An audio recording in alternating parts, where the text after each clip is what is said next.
With skyrocketing credit card rates, the House votes today on legislation to speed up the effective date of new rules aimed at protecting some consumers. But is it too little too late?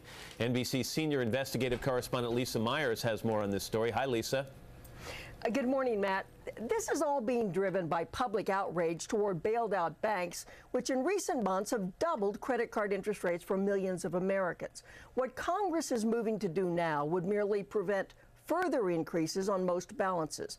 It will not undo what has already happened. Here's the part that's really weird. For months now, consumers have been outraged by unwelcome credit card notices.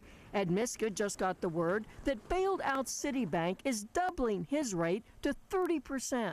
It does anger me because here I am a citizen and I helped bail them out. Hank Parker just got his second interest rate increase this year from Citi on the $3,500 he owes.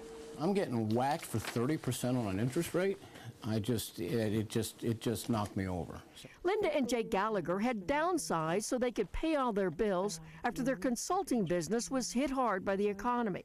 Then Chase doubled the interest rate on their $5,000 credit card bill to 15%.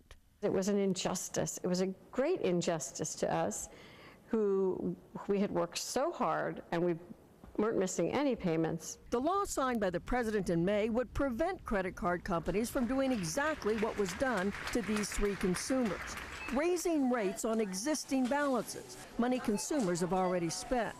But Congress agreed to give the banks until next February to comply. The banks asked for additional time in order to upgrade their systems, but they have used this time instead to hike rates unconscionably. The banks abused the time. I think we made a mistake. We gave them too much time. The bill expected to pass the House today would now speed up the new rules. Instead of next February, the rules would kick in next month. A spokesman for the bank says that's unworkable. The new credit card law is massive changes to the credit card industry and be very, very difficult for the industry to be in compliance by December 1st.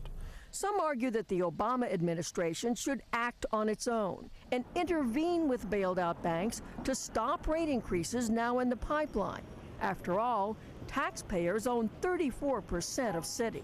Surely, if the Obama administration can set the pay for bailed out bankers, they could prevent them from ripping off consumers.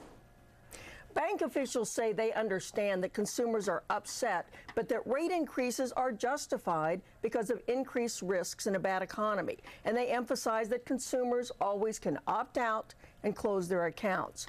And we should note again, Matt, that even if Congress does act now, it will not roll back all those rate increases. Yeah, that's the bad news. Lisa Myers in Washington. Lisa, thank you very much.